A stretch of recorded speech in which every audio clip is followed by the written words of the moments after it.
Hey guys, I am back and I want to talk about the third of the 5 books that were favorites of mine from 2020.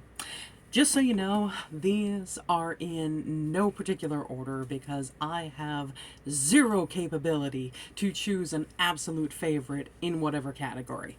Seriously, if you ask me my favorite movie, I will list off one and then 20 more will follow. Same thing if you ask me my favorite song. Even if you narrow it down to something like, hey, what's your favorite Broadway song? What's your favorite Beatles song? I'm a huge Beatles fan. So, yeah. Ask me my favorite Beatles song, I'll say Real Love, and then Help, Hard Day's Night, I Should Have Known Better, Anytime at All, Eleanor Rigby, Yellow Submarine, I Will, Julia. Yeah, it just kind of snowballs. But anyway, so yeah, I've talked about Letters to the Lost and Vicious so far. This is number 3. Well, again, no particular order. This is just the third one I'm talking about. This is the sequel to Letters to the Lost called More Than We Can Tell. And it has several of the same characters as Letters to the Lost. Letters to the Lost focuses on Juliet and Declan, and Declan's best friend is a guy named Rev, who was actually removed from his home when he was, I think, 7 years old, maybe 10 years old, and placed with a foster family who eventually was able to officially adopt him.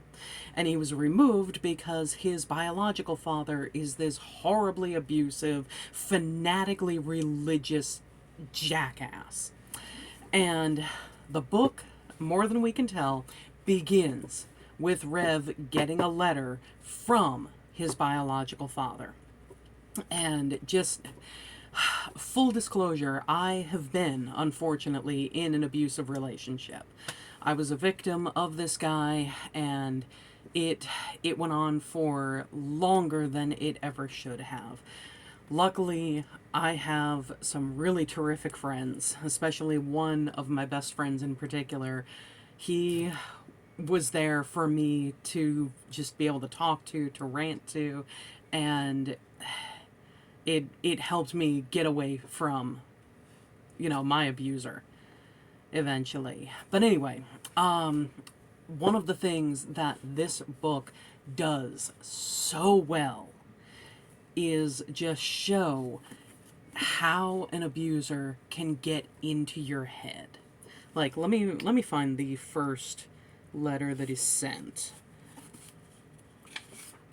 Okay, so it actually opens with Emma's character. She's the one who gets to know Rev throughout the book, and the two of them help one another with the things that they're going through. And again, it's a story of the two of them opening up to one another and being able to trust each other. And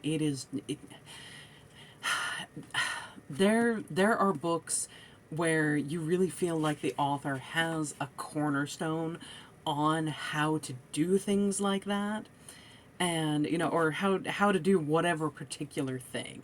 And Brigid Kemmerer just has this insanely good ability to show people with such high walls and just so many emotional defenses, and then it shows them meeting the right person that is able to tear them down.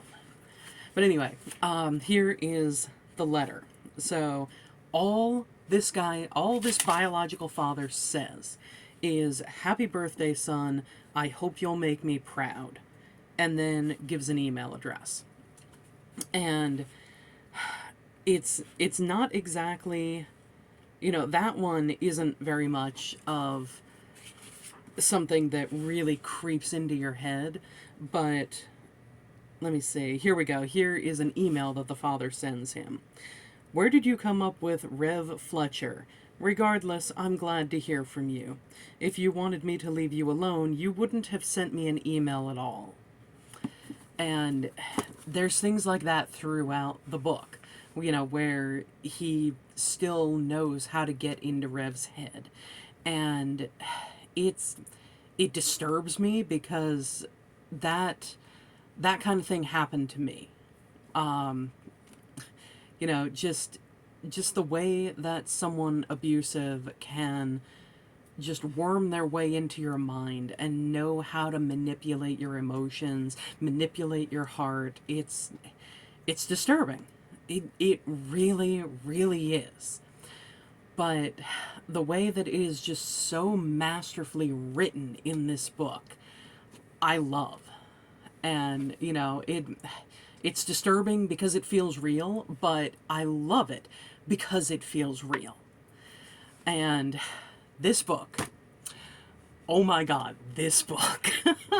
This is the one last video that I said is probably as close to a perfect book as I have ever read.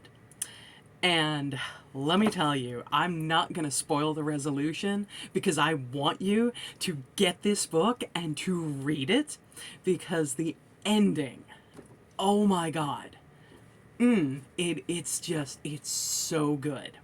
And let me tell you, there is a bit with Rev concerning his biological father, and I have never been so satisfied to see a scene conclude with a single word. And that's all I can say about that, because I don't want to spoil it for anybody.